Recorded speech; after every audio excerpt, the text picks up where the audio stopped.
Oke, ya.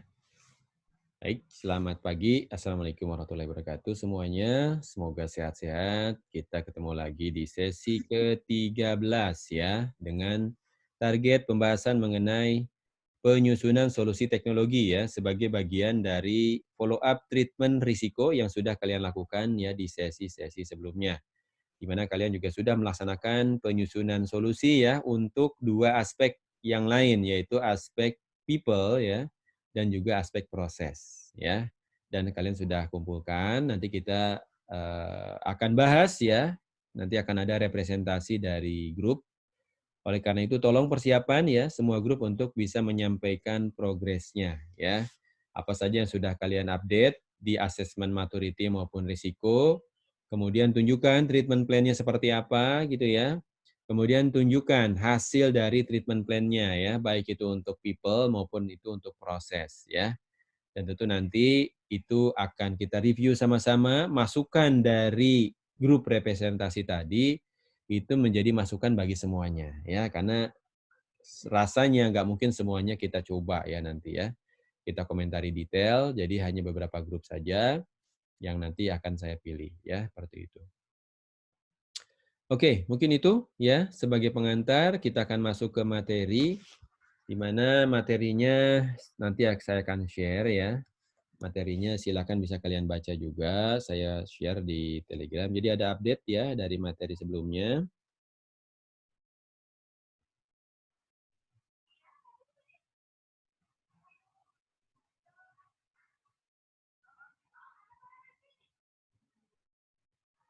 Nah, ini dia ya.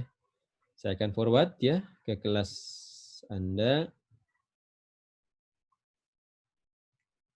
Nah, silakan.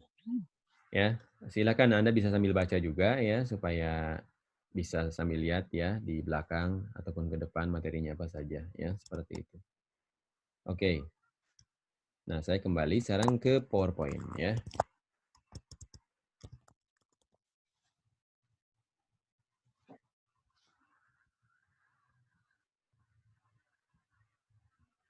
Oke, saya perkecil dulu. Oke. Saya munculkan di bawah saja ya, sini. Oke. Nah, kita sudah recording juga ya. Nanti kalau rekamannya bagus, saya share langsung di kelas masing-masing. Di YouTube ya maksudnya ya. Seperti itu. Oke, hari ini kita akan masuk ke solusi teknologi ya, di mana ini tentu harus berdasar kepada hasil dari asesmen risiko sebelumnya ya. Di mana kalian sudah profiling ya, kalian sudah identifikasi apa saja gap-nya, kemudian kalian bandingkan ya antara kondisi sekarang dengan kondisi targetnya seperti apa. Nah, itu menjadi dasar untuk identifikasi risiko dan kalian lakukan asesmen risiko berdasarkan kriteria objek masing-masing ya. Ada probability dan ada impact. Kita sepakati setidaknya yang paling sederhana yaitu 3 kali 3 dulu, ya, menghasilkan matriks 9 kuadran ya, di mana ada 9 level resiko ya, dari mulai resiko paling tinggi ya dengan probability high dan juga impact high ya, yang menempati posisi resiko level 1 ya, kuadran 1 sampai ke kuadran 9, di mana kalau probability-nya low dan juga impact-nya low, ya, seperti itu. Dan jangan lupa, di dalam hasil asesmen risiko kalian itu terlihat adanya risk appetite, ya. Jadi let's say misalnya kalian tentukan, ya, untuk objek ini risk appetite-nya itu ambang batasnya ada di kuadran 6 ke 7, let's say, misalnya ya, atau 7 ke 6. Berarti untuk resiko level rendah ya, 789 kuadran 789 ini tidak perlu kalian treatment ya, tidak perlu kalian, berikan respon ya. Kenapa? Karena otomatis resiko tersebut akan kalian accept ya, jadi masuk kategorinya risk acceptance ya, tidak kalian mitigasi lebih lanjut. Nah, in case ternyata kalian temukan bahwa ini di atas ambang ya, maka mau nggak mau kalian harus treatment, harus respon ya, berdasarkan uh, identifikasi resiko masing-masing dan kemudian kalian deskripsikan ya untuk setiap temuan, untuk setiap identifikasi resiko, untuk yang prioritas ya di atas ambang batas dari risk appetite kita, maka perlu kalian pilih ya mitigasinya mau seperti apa gitu ya. Lalu resiko negatif berarti ada 5 pilihan, kalau resiko positif juga ada 5 pilihan ya, seperti itu. Nah, itu kalian identifikasi ya. Setidaknya risiko negatif kalian identifikasi. Kemudian untuk setiap risiko yang teridentifikasi per satu baris itu ya, itu bisa men-trigger munculnya 3 aspek ya, 3 aspek treatment ya. Ada aspek people ya, bisa merekomendasikan misalnya struktur harus disesuaikan, harus menambah jabatan apa gitu ya. Kemudian harus menambah personil berapa orang, kemudian harus meningkatkan kemampuan personil misalnya ya dengan pelatihan atau dengan kursus, training segala macamnya, atau dengan education gitu ya, disekolahkan lagi misalnya dan segala macamnya gitu ya. Nah, itu aspek people ya. Aspek proses nanti kalian bicaranya mengenai perlu kebijakan apa, perlu pasal mengenai apa yang spesifik sesuai dengan domain dan juga objek masing-masing ya. Jadi jangan kalian bicara overall ya, karena kalian dibatas. Constraint-nya adalah kalian fokus ke domain masing-masing. Yang tidak sesuai, hapus ya. Jangan ada di dalam dokumen masing-masing. Karena kalau masih ada berarti menunjukkan kalian ada yang kurang paham ya, apakah ini masuk dalam konteks atau tidak. Ya, seperti itu. Karena beberapa template kan itu sudah ada semuanya. Ya, jadi kalian harus menyesuaikan mana yang cocok untuk domain masing-masing. Apakah strategi ya sesuai dengan prosesnya, apakah service design ya, apakah service transition, apakah operation atau bahkan service improvement. Ya, masing-masing punya proses yang berbeda ya. Kalau konteks kalian di luar itu, kalau konteks kalian di dalam domain itu, berarti yang di luar itu kalian harus hapus, abaikan ya seperti itu. Baik, mungkin itu ya. Jadi notes dari saya sebelum kalian nanti munculkan progres ya di akhir sesi ini. Jangan lupa ya bahwa segala sesuatu yang kalian rancang dan kalian delivers ya di penyusunan solusi people maupun proses maupun yang hari ini kita akan bicara teknologi, maka harus berdasar kepada hasil rekomendasi risk treatment plan ya. Jadi apa yang kalian rancang itu harus ada di sana secara deskriptif gitu ya. Harus membuat SOP apa judulnya. Kalian buat di belakang SOP apa ya. Harus membuat kebijakan, mengupdate kebijakan pada pasal berapa dibuat ya. Kebijakannya disesuaikan, ditambahkan pasal apa gitu ya. Seperti itu. Harus ditambahkan di dalam struktur organisasi jabatan apa dengan kompetensi seperti apa, berapa orang misalnya ya. Nah, itu harus clear ya, dan dokumennya nanti harus ada di dalam deliverables ya, menyesuaikan struktur organisasi dan segala macamnya. Tapi ingat, sesuai dengan domain masing-masing. Jadi jangan nambah struktur di luar domain masing-masing. Jangan nambah orang di luar domain masing-masing ya. Jangan nambah job desk di luar masing-masing. Jangan menambah SOP di luar konteks domainnya masing-masing. Itu intinya ya, supaya kalian bisa fokus ya, bisa mendeliver semua kebutuhan ya, di dalam domain masing-masing sesuai objeknya ya, karena beda objek akan beda kebutuhan ya. Jangan sampai ada di dalam hasil asesmen risiko, tapi tidak ada desainnya, tidak ada hasil perancangan solusinya, ya. Tapi ada perancangan solusi, tapi ternyata tidak ada di hasil asesmen risikonya, di dalam treatment plan-nya. Nah, ini yang kita harus pastikan, ya. Anda harus pastikan sebelum nanti Anda kirim, ya, perbaikan di tugas besar final, ya, di hari Kamis nanti, seperti itu. Oke, kita akan masuk, ya. Nah, sekarang kita bicara tools, ya. Bicara tools artinya adalah teknologi yang akan kalian pilih ya untuk bisa menjadi solusi sesuai dengan hasil treatment risk yang kalian lakukan di tahapan sebelumnya ya. Ini satu contoh saja ketika kalian membandingkan antar berbagai ya software let's say gitu ya yang sesuai dengan kebutuhan atau sesuai dengan rekomendasi ya. Nah, tentu di dalam treatment plan risk-nya kalian itu tidak boleh menyebut dulu nama gitu ya. Kenapa? Karena pada dasarnya kalian belum melakukan komparasi tools ya, sehingga di sana kalian bicaranya generik saja. Ya, let's say misalnya kalian rekomendasikan treatment-nya adalah perlu ada tools ya. Kalau ternyata risikonya adalah tidak adanya tools enterprise architecture atau kurang rapinya proses arsitektur atau bahkan tidak ada proses enterprise arsitektur sama sekali. Nah, salah satu treatment-nya adalah perlu ada tools misalnya, ya. Tools enterprise arsitektur. Ya, tentu kita sesuaikan dengan objeknya masing-masing, apakah tools-nya memang relevan atau tidak, ya, masuk akal atau tidak dibeli oleh perusahaan tersebut, ya. Karena nanti akan ada opsi ya, ada opsi yang harganya lumayan tinggi gitu ya, dan ada opsi yang harganya bahkan juga bisa gratis kalau kita pakai open source ya, seperti itu. Nah, tentu masing-masing punya konsekuensinya ya. After sale service dari perangkat berbayar tentu saja pasti sangat tinggi, sangat bagus ya, karena mereka punya ini punya maintenance, punya service ya, punya lisensi yang sama macam seperti itu. Tapi tentu akan sebanding juga dengan nilai rupiahnya, ya.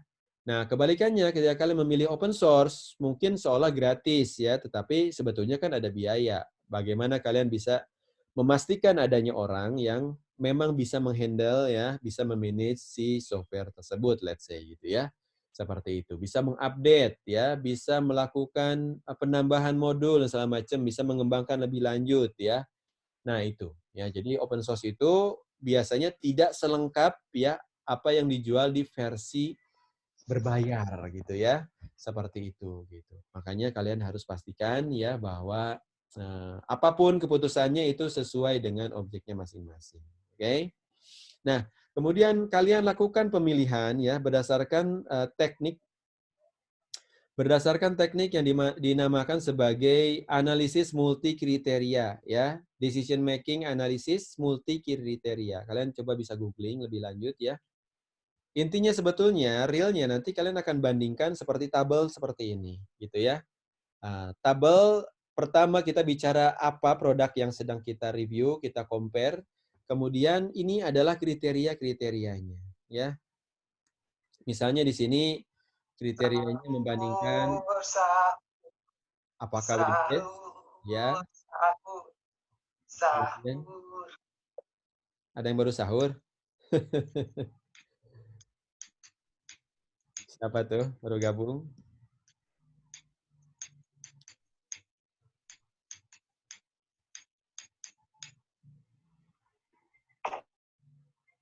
Oke ya, saya sudah mute all supaya nggak mengganggu yang lain.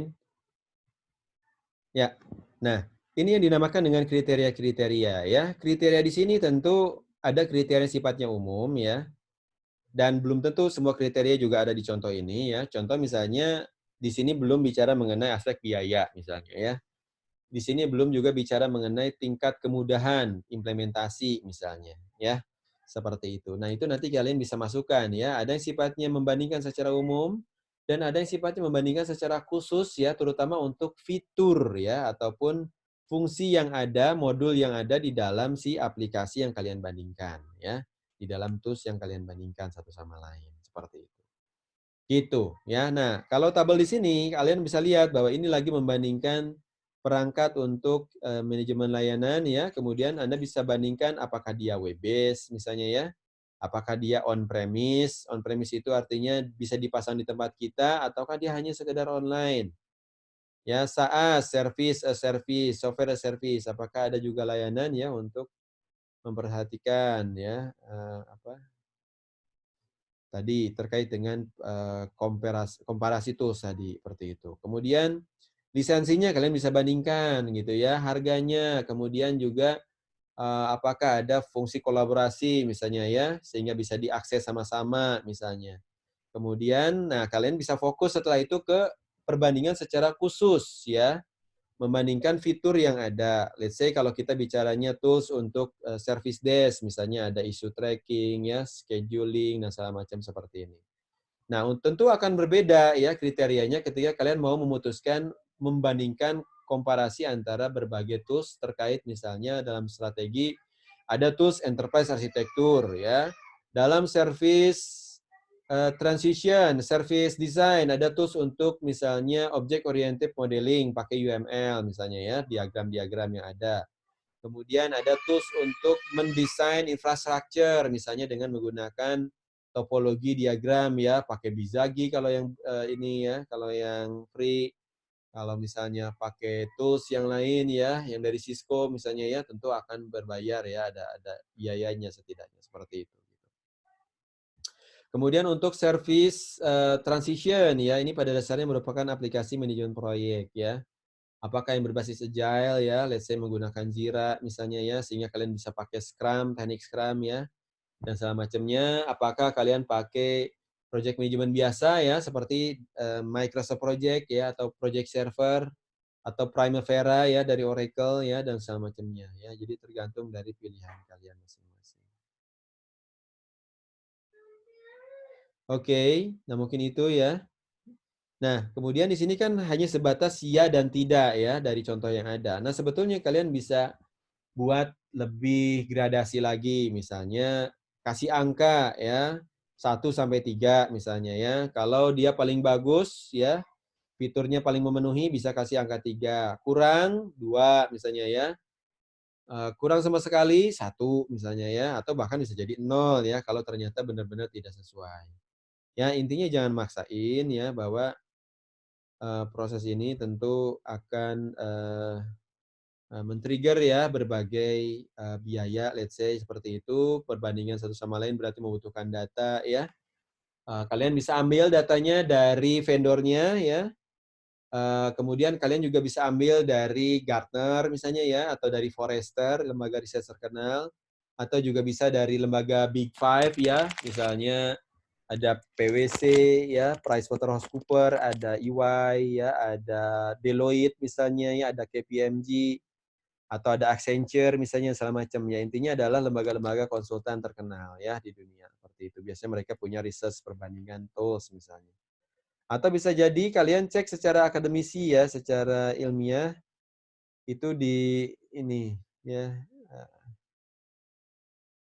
Oke, ada kurang lebih itu ya, kriteria-kriterianya. Nah, ini yang kalian bandingkan ya, berdasarkan multi kriteria analisis tadi. Nah, kalau pakai angka berarti nanti kalian bisa jumlahkan ya. Dari kriteria 1 dapat angka 3, kriteria 2 dapat 2 misalnya, kriteria 3 dapat 1 misalnya, dijumlahkan 3, 2 plus 1, 6.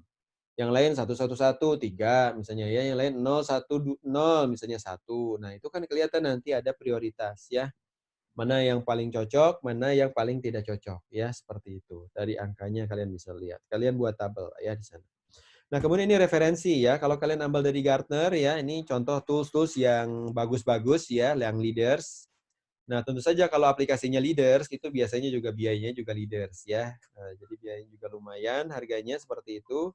Kalau objek kalian memang memungkinkan untuk membeli ya silakan ya. Tapi kalau tidak ya alternatifnya adalah pakai data sekunder ya. Misalnya dengan googling, membandingkan atau dengan membaca langsung manual book dari aplikasinya ya, sehingga ketahuan dia fiturnya apa saja, kemudian juga bisa searching biaya dan segala macamnya gitu ya. Nah, untuk bisa dibandingkan satu sama lain. Oke? Seperti itu.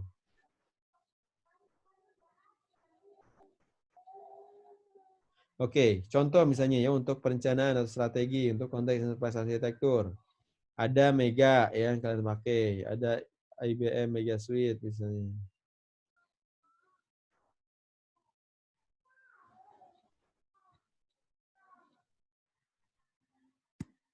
Kemudian contoh yang lain, portofolio, ada CA ya, Plan View, BMC, Portfolio Manager, Performance, ada BMC Petrol ya, HP OpenView misalnya ya, kemudian ada Microsoft Operation. Di sisi pengembangan ada Application Management untuk memantau aplikasi ya, Application Development dari IBM, Borland misalnya ya, atau Application Center dari Microsoft. Kemudian juga Application Management ya.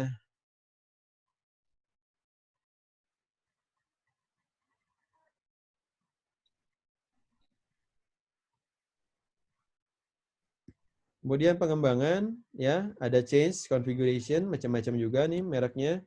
Kemudian juga ada operations ya, Tivoli dari IBM, OpenView HP, BMC, Manage Engine yang kalian biasa pakai ya. Ada juga yang lain untuk misalnya backup recovery, ada Commvault ya, ada EMC, Symantec ya, CA Technologies juga.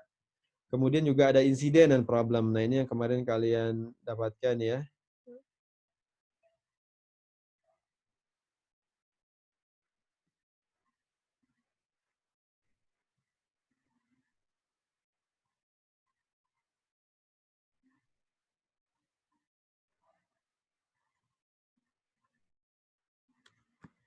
Nah, kalau ini ada alternatif yang lain ya, kalau kalian mau pakai open source ya. Contoh untuk perencanaan pengembangan ya, service design, transit modeling, strategi ya.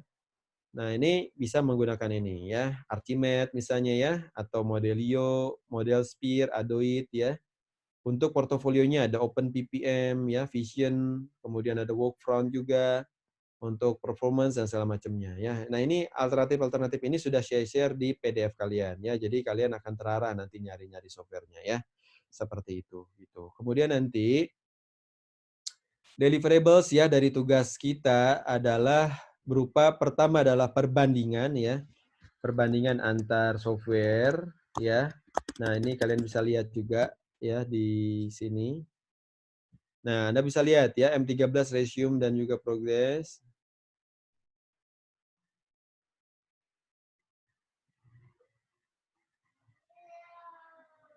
Oke. Nah, ini kalau kalian bandingkan ya, ada yang namanya ini nanti dikumpulkannya disesuaikan lagi ya. Ini baru tanggal 26 ya. Nanti akan diarahkan ke hari Kamis supaya kalian punya cukup waktu untuk presentasi, memperbaiki deliverables finalnya. Nah, kemudian kalau khusus untuk yang teknologi ada dua komponen utama ya, yaitu solusi manajemen teknologi yang memungkinkan untuk object case ya secara multiplier.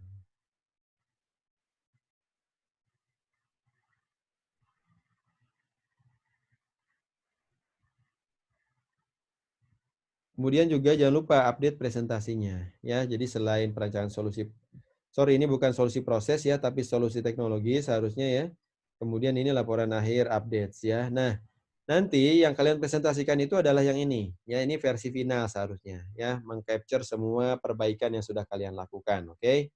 Seperti itu. Kemudian jangan lupa ya, selain perbandingan solusi teknologi juga harus menyusunkan instruksi kerja sebagai turunan dari SOP yang ada ya, kemudian juga menyusun ini.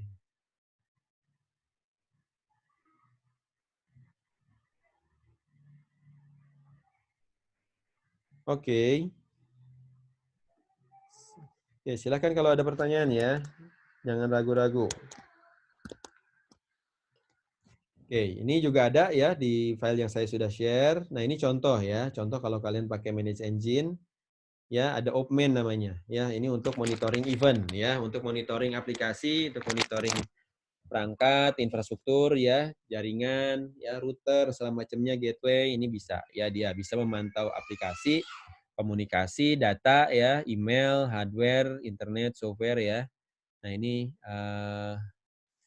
ada di Opman ya. Kemudian juga Service Desk Plus-nya ya yang kalian bisa gunakan, yang biasa gunakan di praktikum ya. Praktikum juga sudah selesai ya dan saya sudah punya nilai dari masing-masing. Nah, jadi yang tersisa nanti adalah tugas besar ya. Komponennya pun juga terbesar ya, makanya kalian harus lulus dan juga untuk memastikan ya apakah kalian sudah ready untuk manage engine-nya ya. Praktikumnya, kalian sudah punya nilai semuanya.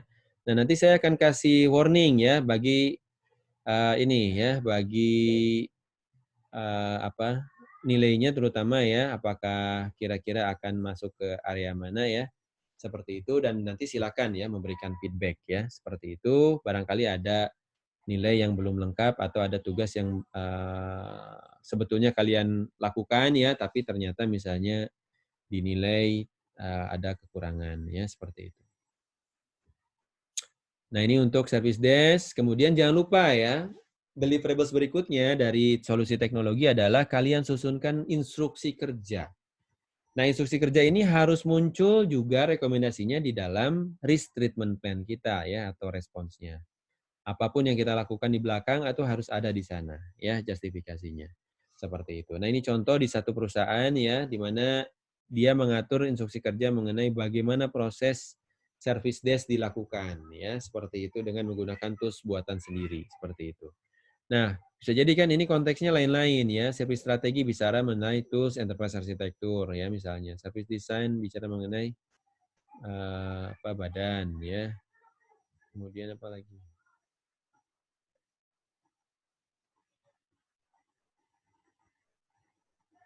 Oke, ya. Nah, ini contoh saja ya, di mana Anda bisa lihat di sini bahwa kalau bicara instruksi kerja itu harus lebih detail dari SOP ya. Kita tidak lagi bicara mengenai siapa melakukan apa, tapi fokusnya kepada bagaimana cara pakai ya dari fitur tertentu atau fungsi tertentu pada software tertentu ya. Untuk membantu pelaksanaan SOP tentu saja gitu ya. Jadi ini harus nyambung SOP-nya di layer atasnya itu apa, di bawahnya adalah lebih ke manual penggunaan tools ya agar pelaksanaan SOP ini bisa lebih terotomasi ya. Seperti itu. Tentu di sini juga ada bagan alurnya ya, apa saja yang dilakukan, tahapan-tahapannya seperti itu. Kemudian yang paling penting juga adalah tampilan visualnya ya. Karena ini levelnya instruksi kerja ya, sehingga harus lebih detail ya dan harus lebih mencerminkan pelaksanaan di lapangan. Oke. Nah, kemudian Anda masuk juga ya ke tahapan-tahapannya, harus melakukan apa, buka apa, tampilannya seperti apa ya. Nah, worst case ya, in case kalian misalnya kesulitan ya untuk bisa menginstal aplikasi yang kalian pilih ya berdasarkan hasil perbandingan multi kriteria tadi ya, maka mau nggak mau kalian harus cari ya data sekunder ya. Data sekundernya misalnya kalian dapatkan dari manual software tersebut ya. Di sana ada tampilan-tampilan ya, ada capture-capture yang kalian juga bisa serap, adopsi masuk ke dalam instruksi kerja masing-masing. Oke? Seperti itu. Nah, kemudian kalian tentu harus sesuaikan dengan konteks ya. Apapun yang kalian rancang, ya instruksi kerja apapun yang kalian susun, itu tentu harus muncul ya treatment plan-nya di dalam hasil asesmen risiko ya. Seperti yang tadi saya sampaikan, jangan sampai ada di rancangan tapi nggak ada rekomendasinya. Atau ada rekomendasinya ya di hasil asesmen risiko tapi nggak ada follow up-nya ya, nggak ada desainnya seperti apa. Maka itu jatuhnya jadi kurang ya, seperti itu gitu. Nah, salah satu kondisi yang mau digenjot ke depan itu saya lihat sih,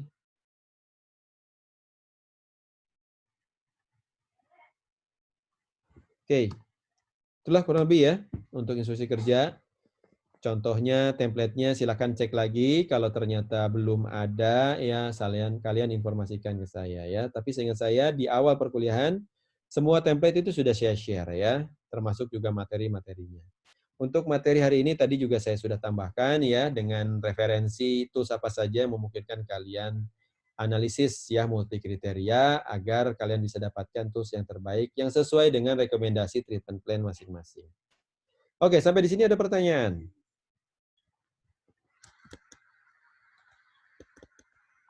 Silakan.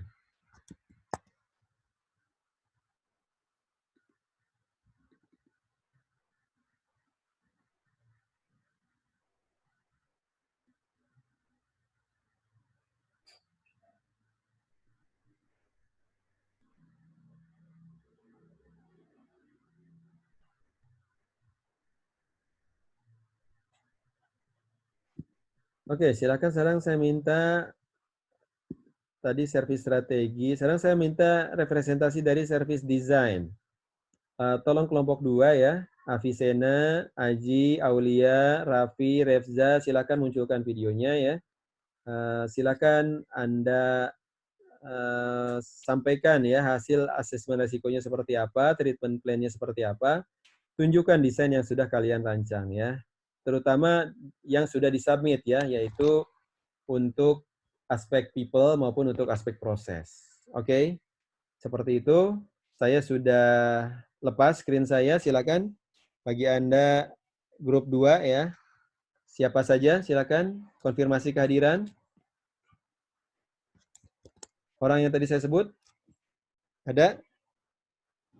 Avicenna, Kemal ya ini ya. Kemal, Aji, Aulia, Raffi, dan Refza.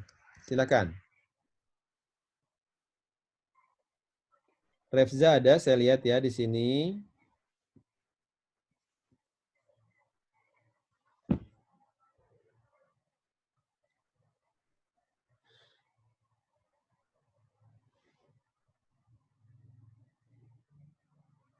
Halo, grup 2,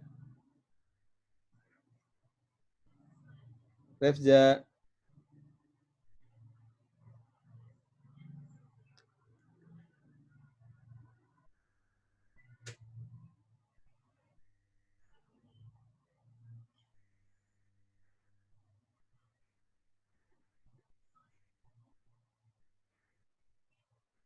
Wah, grup 2 nih saya anggap nggak hadir semua ya.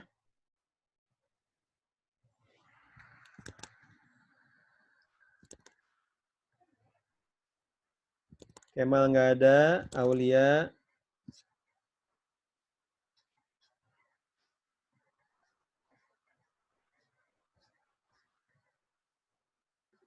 Nah ini ya, jadi yang saya khawatirkan itu kalian online ya, tapi nggak nongol sebetulnya ya, nggak memantau, nggak memperhatikan ya, seperti itu. Raffi juga nggak ada saya lihat ya di sini ya. Oke, ini pertanyaan ya, ini Repsa nih apa kabar? Ada di kelas tapi nggak menjawab ya. Sekarang saya minta ke grup 3 ya. Farhandi, Windy, Deva, Ya, Rahadian, Pak. Robi. Ya, Pak. Ya, silakan Dewi. Mana grup 3?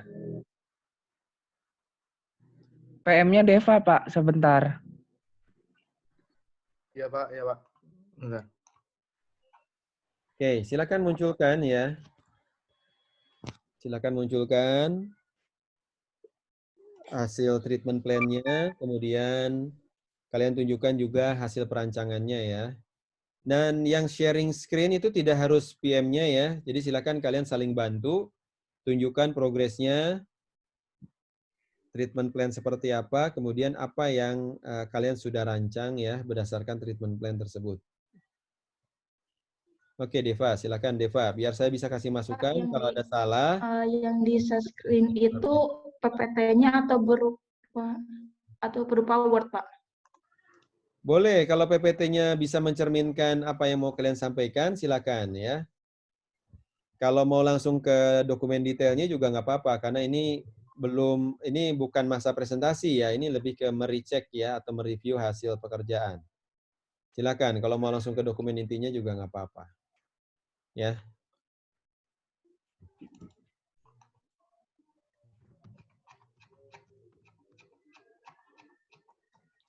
Oke, yang ada Deva ya, Farhandi sama Windy ya. Ya Pak. Dua lagi kemana nih? Bentar, Pak. Pak ini yang bagian racinya Pak. Dari treatment plan-nya dulu. Treatment plan-nya seperti apa? Kemudian tunjukkan apa yang ada di treatment plan itu, desainnya seperti apa gitu ya. Kan harus nyambung antara treatment dengan desain. Jadi kalian tidak merancang sesuatu yang tidak direkomendasikan di dalam respon plan ya ataupun treatment plan seperti itu.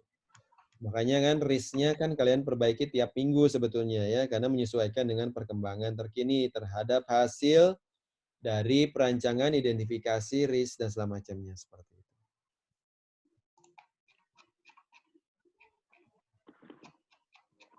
Oke, silakan. Waktu kita nggak banyak. Baik, Pak. Bentar.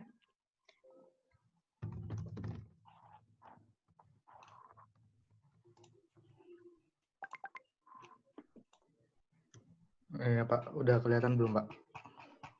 Ya, ada.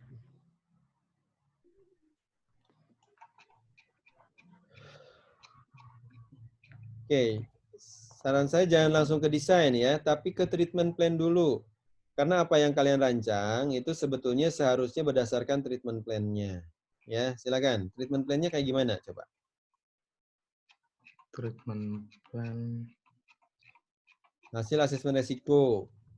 Ya, di asesmen resiko itu harus nyambung dengan apa yang kalian rancang di sini.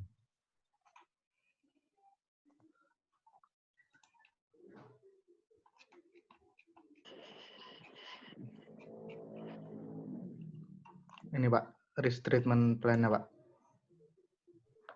Ya, coba tunjukin aja.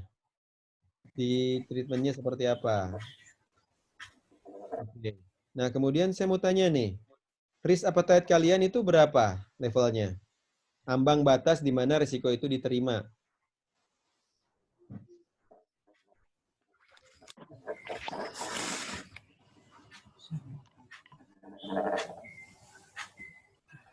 Di level ketiga, Pak. Maksudnya kalau Ambang batasnya adalah risiko level Level 3. Maksudnya yang paling tinggi. Oh, yang paling tinggi itu level 3, Pak. bukan. Ini kalian berarti ada yang masih miss nih ya. Berapa kali saya sampaikan, kalian bisa lihat lagi video saya ya di materi-materi sebelumnya, bahwa dalam menyusun treatment plan itu ada yang namanya ambang batas ya. Ambang batas ini disebut sebagai risk appetite atau selera resiko. Di mana kalau ya hasil asesmen resiko kalian itu ternyata ada di atas ambang batas ya, di atas selera resiko, maka resiko tersebut harus ditreatment ya, sehingga akan ada nanti ininya tipe treatmentnya seperti apa ya. Nah, kalau hasil asesmen resiko kalian itu ternyata di bawah ambang batas, maka kalian treatmentnya cuma satu pilihannya, yaitu accept saja gitu ya. Seperti itu. Nah, Ya, saya mau Pak. tanya sekarang, kalian sudah paham risk appetite belum? Sudah terapkan belum risk appetite di grup kalian? Yang average-nya 2,1 itu, Pak. Yang sesuai average. Bukan average. Treatment plan itu adalah yang namanya appetite itu adalah ambang batas ya. Di video saya tentang asesmen resiko juga jelas ya. Kemudian di beberapa video setelahnya juga kalian bisa buka lagi ya. Kalian ini berarti belum paham ya. Penjelasan saya yang bolak-balik saya jelaskan bahwa tidak semua risiko itu perlu di treatment. Ya, hanya risiko yang di atas ambang saja. Makanya saya tanya, appetite risk-nya untuk kalian itu di ambang berapa? Ya, let's say misalnya kalau kalian tentukan semua risiko di atas low itu tidak bisa diterima sehingga harus di-treatment. Ya, makanya harus ada penentuan risk appetite-nya berapa. Kalau risk appetite-nya itu seperti itu, semua risiko yang low itu kalian anggap sebagai di bawah ambang batas ya, sehingga kalau resikonya diidentifikasi low, maka resiko tersebut bisa diterima. Ya. Sehingga tipe risk treatment-nya adalah acceptance, ya. Nah, kalau acceptance atau retention, maka tidak perlu ada treatment sebetulnya, karena otomatis resikonya itu diterima. Gitu ya. Contoh misalnya di sini kalian ada yang low ya. Ada yang low di yang paling pertama nih, T1 ya, temuan pertama, identifikasi risiko pertama, ada yang low. Tapi ternyata tetap kalian ini ya, kalian kasih treatment ya dengan bentuk avoidance seperti itu. Nah, di sini pertanyaan saya, appetite-nya di mana kalau kayak gitu? Kenapa? Karena kalau kalian terapkan risk appetite-nya itu untuk semua risiko yang low ya, maka semua risiko yang low termasuk yang temuan pertama ini itu tipe resikonya ya, tipe treatment-nya maksud saya adalah acceptance. Ya, sehingga kalau acceptance tidak perlu ada kendali lagi gitu. Ya. Jadi kalian harus kosongkan ininya ya, deskripsinya. Karena tidak perlu ada yang kalian treatment. Resikonya sudah bisa diterima gitu ya. Makanya saya tanya ambang batasnya di mana. Nah, ini boleh seperti ini ya. Kalau ambang batas kalian semua jenis resiko, semua level resiko ya, baik itu yang low, medium maupun yang high, itu tidak bisa kalian terima. Let's say kalian tentukan risk appetite kalian itu adalah angka 0. Jadi semuanya harus dimitigasi, di treatment semua resiko. Nah, baru kalau kayak gitu treatment kalian benar. Kalau seperti ini jadi salah. Kenapa? Karena kalian tidak ada kejelasan mengenai appetite kalian di mana. Ya, batasan kalian di mana. Gitu. Itu ya. Baca Iya, lagi Pak. tentang treatment ya. Gampang kelihatan Ya, ya. Pak. Kalau low tapi masih ada treatment berarti kalian belum jelas nih batasnya di mana, ambang batasnya ya, yang perlu di treatment resikonya.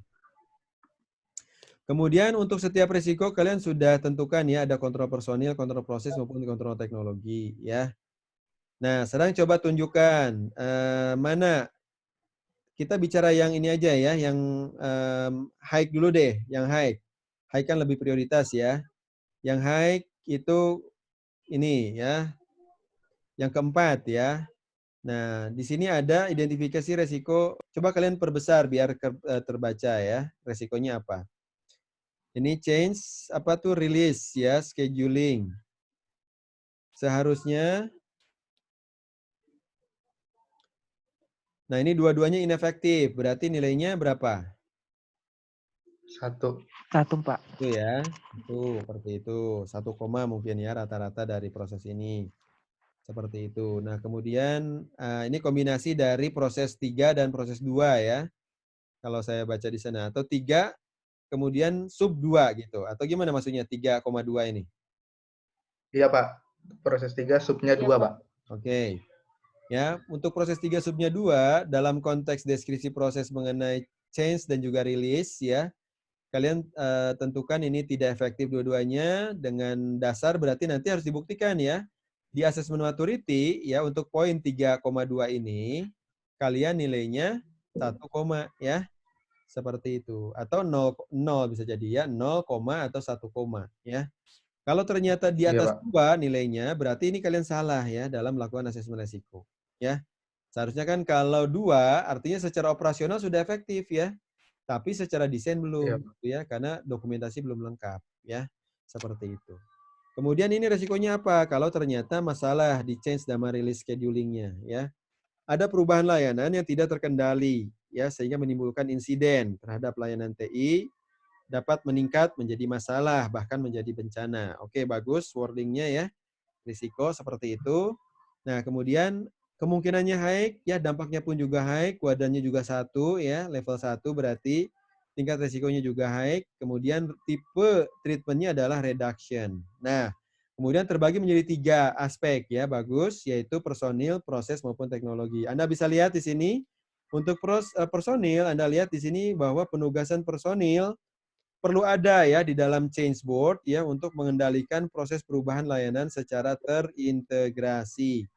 Nah, dari sini nanti Anda tolong tunjukkan ya mana follow up ya dari treatment plan ini. Contoh, ada change board ya, kemudian ada personil untuk proses change management terintegrasi. Tunjukin di dalam strukturnya, tunjukin job deskripsi untuk orang tersebut ya nanti setelah ini. Kemudian kontrol proses. Coba Anda rekomendasikan treatmentnya berupa penyusunan SOP ya, pengelolaan perubahan layanan secara terintegrasi ya. Nah, pertanyaan saya, kenapa cuma SOP ya? Kebijakannya mana ya? Karena SOP itu tidak bisa muncul kalau nggak ada kebijakan ya. Antara kebijakan dan SOP itu harus inline. Ya, di sini perlu mereview juga terkait dengan kebijakannya ya. Sebagaimana juga untuk kontrol personil tadi ya, tidak hanya bicara personilnya gitu ya, tetapi juga bicara perlunya misalnya ya penyesuaian struktur organisasi yang memunculkan adanya personil di dalam change board untuk pengendalian proses perubahan manajemen layanan gitu ya. Jadi kalian tidak hanya menyinggung orangnya tapi juga menyinggung strukturnya gitu ya. Karena sebelum ada orang kan strukturnya harus disesuaikan gitu. Sama halnya juga dengan ini ya dengan kontrol proses. Nah, di dalam kontrol proses maka harus ada SOP terkait ya. Seperti itu.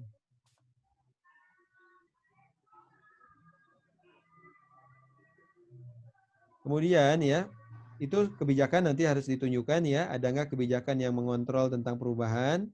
Nah, termasuk juga di sini karena rekomendasinya adalah SOP perubahan, tunjukin SOP-nya ya. Kemudian kontrol teknologi, penggunaan tool service desk dan CMDB. Oke, ya. Nah, ini udah betul ya bahwa service desk sama CMDB ini nanti akan membantu proses change management dan configuration management ini. Ya, seperti itu. Kemudian Anda harus pastikan ya bahwa Anda belum menunjuk satu tools di sini. Ya, kenapa? Karena pada saat kita bicara risk assessment ya, kita belum melakukan komparasi, ya kan? Kita belum melakukan perbandingan antar tools berdasarkan referensi yang ada, ya. Oleh karena itu, di dalam hasil asesmen risiko, terutama treatment plan, itu jangan menyebut merek dulu, gitu ya, karena merek itu baru akan muncul kalau kita sudah bandingkan solusinya apa saja yang memungkinkan, gitu ya. Jadi ini udah benar, ya, ada tools yang diarahkan ya seperti itu. Nah, sedang saya mau ngecek satu aja nih ya, personilnya mana, kontrol prosesnya mana, kontrol teknologinya mana, ya, untuk si resiko 3.2, temuan 3.2 ini.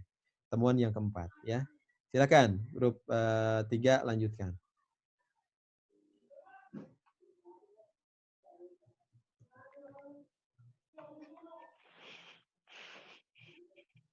Yang ini Pak, yang job desk-nya ini Pak, orangnya. Ya, sebelum ke job desk, ya, harusnya ada struktur organisasi. Mana struktur organisasi yang kalian rekomendasikan?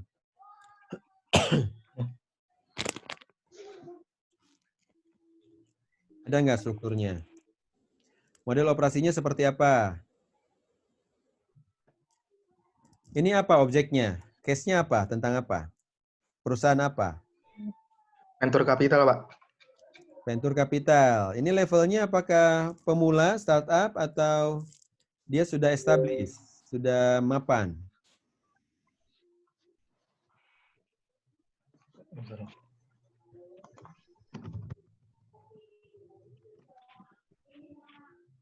Gimana? Apakah dia perusahaan baru? Apakah dia perusahaan yang sudah mapan? Yang ini Pak strukturnya Pak. Oke, ya. Sini ada strukturnya. Ini Mapan Pak. asumsinya gimana? Orangnya seperti apa? Perusahaannya seperti apa sih? Venture capitalnya apakah dia sudah cukup maju? Asumsinya apa aja yang kalian ambil di sini?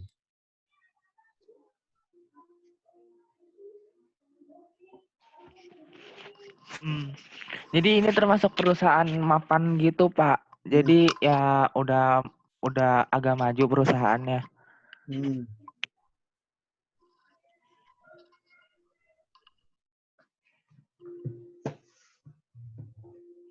Terus coba bisa kalian jelaskan struktur ini sesuai dengan asesmen kalian, treatment kalian di risk study.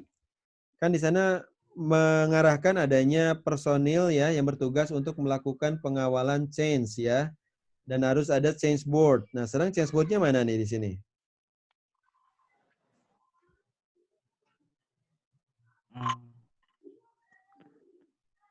Belum ada Pak. Nah, Belum ya. Jadi iya Pak. ini belum konsisten antara treatment ya dengan hasil perancangan ya.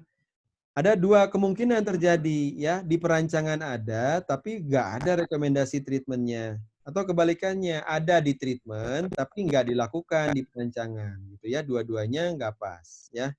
Nah ini salah satu tadi ketika kita sampling ya, ternyata ya ada yang direkomendasikan dari treatment plan-nya yaitu terkait dengan perlunya personil untuk mengelola proses change ya, yang termasuk juga perlu ada change board seperti itu. Tapi realnya di sini belum kelihatan ya mana change board-nya. Kalau dia berupa komite change board-nya maka dia non struktural ya, jadi artinya kotak saja, sifatnya advisory ya.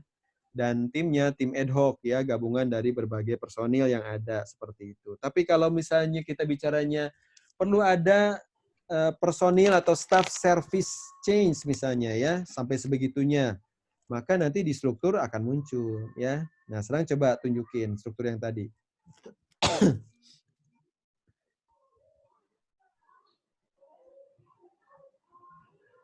Ada strukturnya, mau coba balik lagi ke struktur tadi.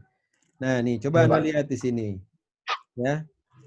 Struktur ini pun ya sebetulnya seharusnya fokus kepada rekomendasi yang memang menjadi ruang lingkup kalian, ya. Nah, sekarang Anda kan di service mana? Service transisi ya? Transition Pak. Iya Pak. Service transition itu kan tim proyek sebetulnya, ya. Tim proyek di mana di dalamnya kan ada change ya, kemudian juga ada configuration ya, ada berapa proses di dalamnya. Seperti itu. Nah, struktur yang kalian rekomendasikan seharusnya juga mencerminkan domain kalian gitu ya. Jadi kalian tidak merekomendasikan di dalam transition mungkin ada programmer ya, ada sistem analis, oke. Security bisa jadi ya untuk security development ya, untuk pengembangan security. User juga terlibat ya, kemudian tim procurement dan juga help desk. Oke. Ya. Seperti ini. Ini make sense ya untuk konteks rekomendasi treatment plan ya, untuk Service transition ya, service transition atau project management seperti itu. Oke, nah sekarang tadi sempat disinggung perlu ada change board ya, ternyata di sini belum ada change board-nya. Ya, itu jadi masukan perbaikan. Kemudian tadi ada tugas untuk melaksanakan mengawal change ya. Nah, sekarang dilakukannya oleh siapa di sini change-nya?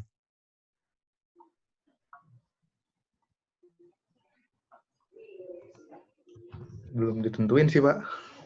Justru harus ya, karena kan harus nyambung antara job deskripsi yang kalian rancang dengan treatment plan yang kalian sudah identifikasi ya. Nah, dari sini akan bermuara ya ke titik siapa yang melakukan itu.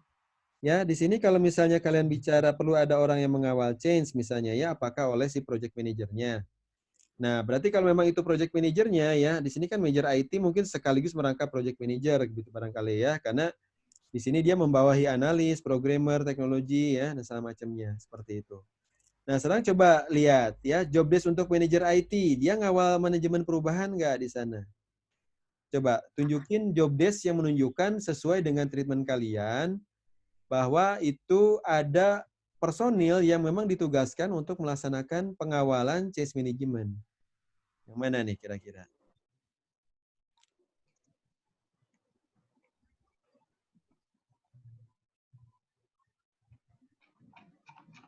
Bentar. Manajer IT. Di atas, Dev. Ini deh. Nah, ini manajer ya. Nah, Sana coba aja. cek sekarang di lingkup tugasnya. Ada nggak mengawal atau mengelola proses perubahan manajemen layanan? Nah, kalau konsisten, maka di lingkup tugas ya dengan yang ada di dalam treatment plan itu sinkron gitu ya, konsisten.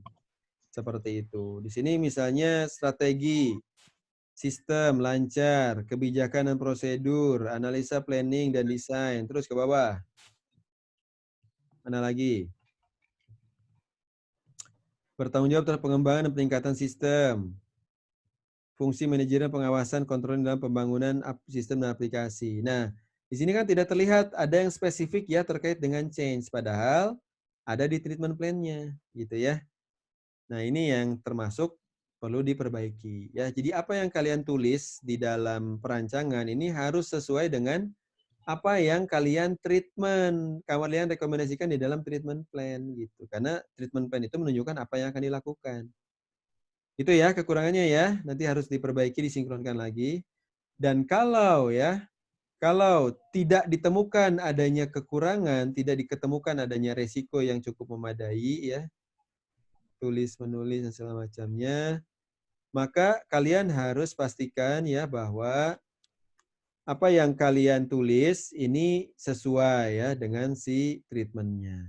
Dan jangan lupa tadi treatment pun juga harus berdasar kepada appetite ya, di mana ada ambang batas yang menunjukkan semua yang di atas appetite tadi akan kalian mitigasi dengan cara selain acceptance. Ya. Nah, sementara kalau yang sudah di bawah ambang batas, maka cuma satu pilihannya yaitu accept. Ya. Tidak perlu kalian boros-boros buang biaya untuk mitigasi resiko yang sebetulnya tidak prioritas gitu ya, karena masih bisa diterima kalaupun terjadi.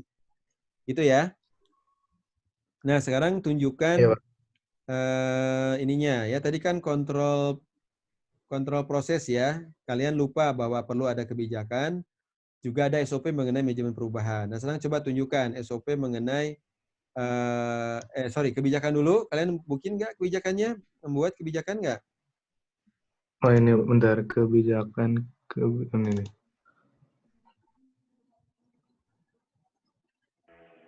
Yang ini, Pak. Ya, silakan. Kebijakannya yang mana kebijakan? Oke. Nah, coba lihat judulnya aja. Judulnya dulu aja. Di atas. Nah, ini ya. Keputusan direksi East Venture misalnya ya. Tentang kebijakan. Nah, ini ya. Topik kalian, domain kalian itu tentang apa? Service, Transition. Ya. Jadi jangan kalian merancang sesuatu yang terlalu luas.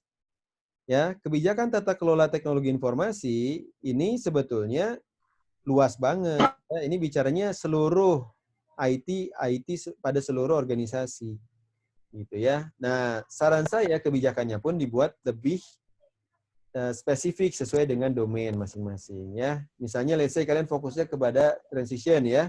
Maka kebijakan yang kalian susun anggap aja sebagai potongan dari kebijakan yang lain ya berupa kebijakan service transition ya pada East Venture gitu. Ya, jangan bicara overall. Sehingga nanti konten untuk kebijakannya harus sesuai dengan service transition khususnya untuk si East Venture seperti itu. Gitu ya, turun ke bawah. Nah, di sini masih ada BUMN ya, padahal East Venture kan bukan BUMN ya. Masih ada peraturan. Nah, ini semua yang tidak relevan dengan East Venture, bukan cuma kontrol H ya. Kalau ini saya kelihatan banget ya, perusahaannya kontrol H ganti dengan East Venture gitu. Ya enggak? Nah, seperti itu. Nah, ini nggak bisa seperti ini gitu ya, karena desain kebijakan untuk tiap organisasi itu beda sesuai dengan kebutuhannya yang kalian sudah identifikasi dengan treatment plan gitu ya. Seperti itu. Nah, itu ya, hati-hati. Ini kelihatan banget Venture Control H ya. Replace, find and replace saja seperti itu. Terus ke bawahnya coba saya mau memastikan ada nggak yang kalian sesuaikan? Coba terus geser. Nah, ini masih konten template banget ya, template banget. Ini masih sama persis dengan template. Terus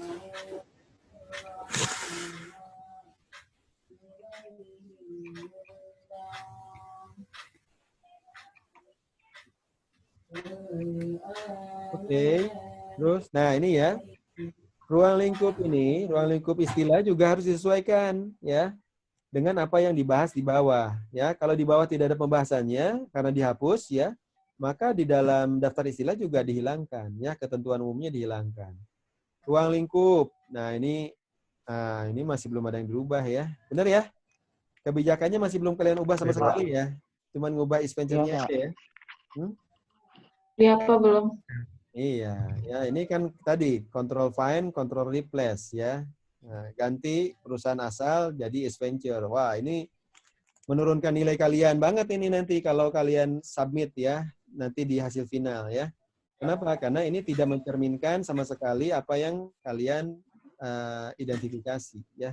Seperti itu. Oke, kebijakannya benar-benar ini harus diperbaiki karena nanti akan jadi masalah besar. Sekarang masuk ke SOP-nya, coba tunjukin.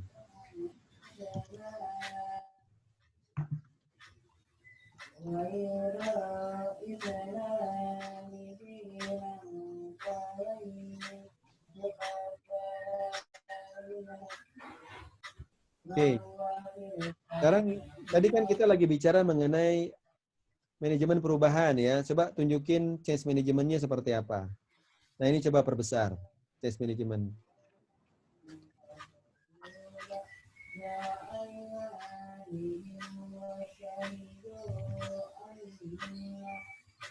Nih ya, panduan otorisasi, menentukan template.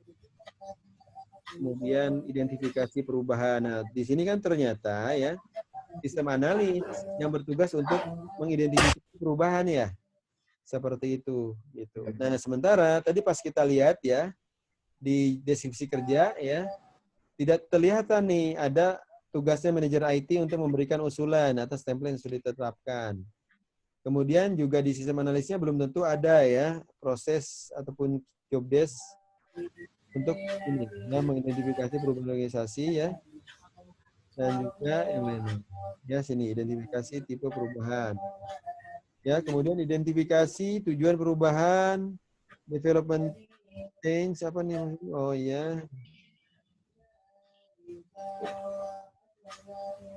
Oke, ya, kemudian identifikasi permasalahan, analisis internal, eksternal. Oke. Nah, ini. Nah, ini ya, ini merupakan manajemen perubahan secara organisasi. Ya. Kalian harus pastikan bahwa yang tadi dimaksud itu apakah perubahan manajemen organisasi atau perubahan secara teknis, ya. Karena kalau perubahan secara teknis tidak begini caranya flowchart-nya. Ya, kalau perubahan teknis, manajemen perubahan itu nanti harus ada klasifikasi manajemen perubahan. Ya, jenis-jenis perubahan itu ada 3 kalau di manajemen layanan ya, secara teori. Ada di buku ataupun di referensi yang sudah saya share sebelumnya ya. Ada perubahan minor ya, ada perubahan major, sama ada perubahan darurat. Ada 4 ya. Ada perubahan minor, perubahan standar, perubahan major, sama perubahan darurat ya. Nah, perubahan darurat itu siklusnya bakal beda ya, karena dia itu yang penting dilakukan dulu, setelah itu baru dokumentasi disusun belakangan. Ya. Sementara kalau untuk ini ya.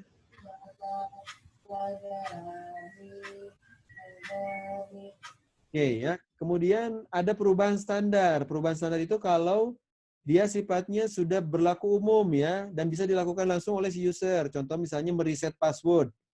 Nah, itu adalah perubahan teknis yang sebetulnya bisa dilakukan langsung oleh si user. Ya, seperti itu gitu. Nah, kemudian perubahan major. Nah, perubahan major ini kalau misalnya risikonya tinggi. Makanya manajemen perubahan yang baik itu harus ada asesmen risiko dulu, ya. Nah, di sini kan juga nggak kelihatan karena ini asesmen risiko ini adalah manajemen perubahan secara organisasi. Ya, sementara yang diminta kalau saya lihat sih tadi banyaknya malah ke change secara teknis. Ya, bukan secara organisasi. Seperti itu. Makanya harus sesuai, ya. Seperti itu. Nah, kemudian di sini jangan sampai ada kotak aktivitas ya. Contoh misalnya ya, implementasi strategi manajemen perubahan. Ya, ini yang bawah. Ini di sini tidak terlihat adanya apa? Adanya Iya Pak, itu adanya saya kurang nambahin garisnya, harusnya implementasinya ke evaluasi. ya, Nanti diperbaiki. evaluasi. Ya, seperti itu misalnya ya. Seperti itu. Dan itu pun juga harus ini ya, harus clear. Kalau ini sih manajemen perubahan di sisi organisasi ya. Nah, tipe-tipe perubahannya ini bicara tipe perubahan teknis atau tipe perubahan organisasi karena beda ceritanya ya. Kalau tipe perubahan teknis ya, nanti mengerucutnya ke 4 kategori perubahan tadi yang saya sampaikan ya. Ada perubahan darurat ya, tentu flow-nya berbeda dengan perubahan biasa. Ya, ada perubahan standar, ada perubahan ini ya minimal ya seperti itu gitu. Oke, itu ya untuk manajemen perubahan seperti itu. Ini sebagai sampel aja ya bahwa ada yang perlu kalian perbaiki ya. Seperti itu. Misalnya tipe perubahan coba di atas. Naik lagi ke atas. Nah, di sini kan kelihatan ya ada 2 jenis perubahan, apakah transformasi, apakah develop changes ya. Oke.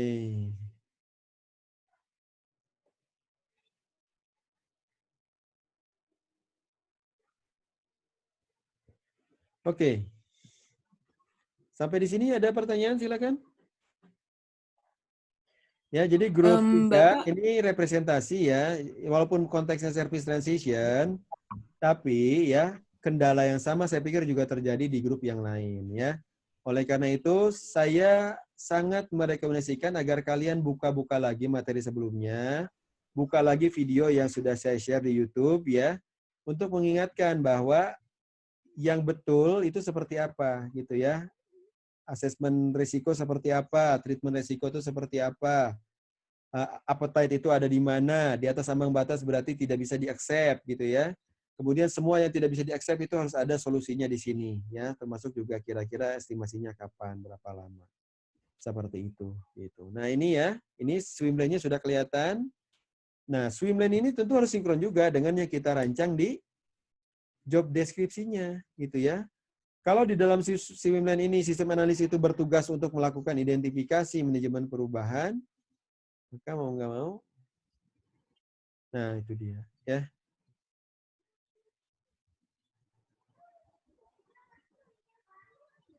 Oke. Silakan ada lagi pertanyaan ya.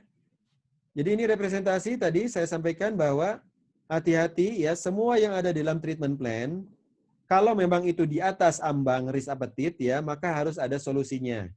Setiap solusi yang kalian tulis ya, baik itu control people, proses maupun teknologi ya, tiga-tiganya harus ada untuk setiap baris resiko ya.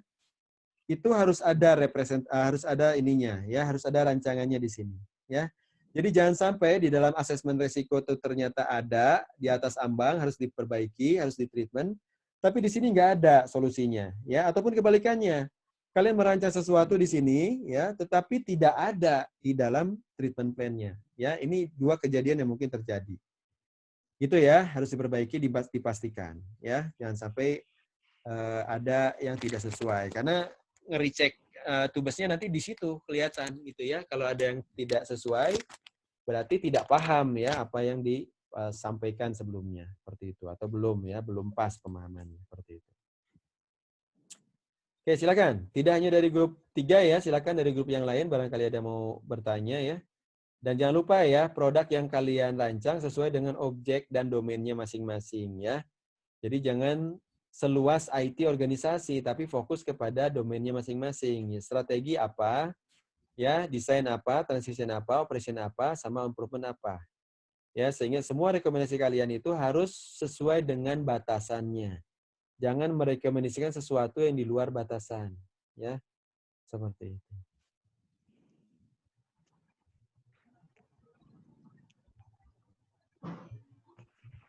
Cukup? Ada lagi? Silakan.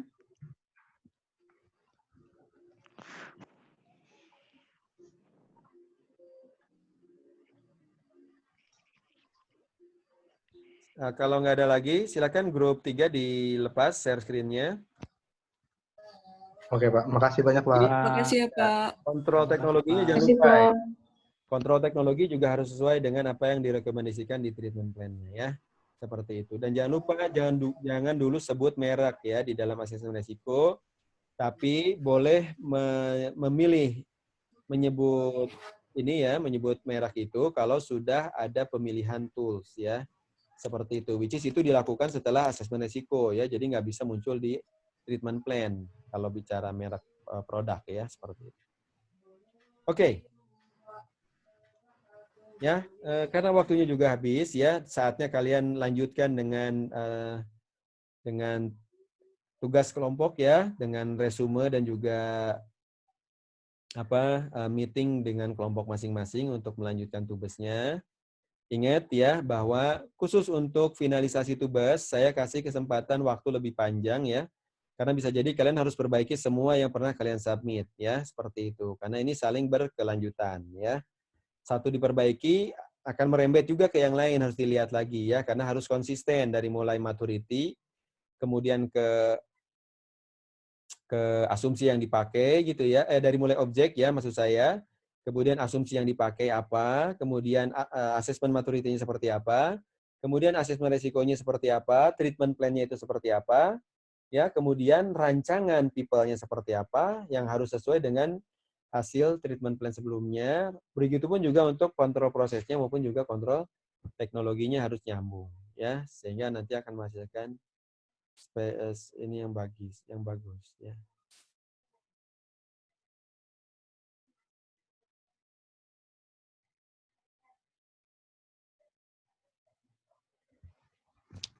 Oke, ya. Karena tidak ada lagi yang bertanya, saya harapkan ini sudah cukup clear. Nanti Anda bisa buka lagi videonya ya. Kemudian saya stop dulu recordingnya. Terima kasih banyak. Saya ucapkan wassalamualaikum.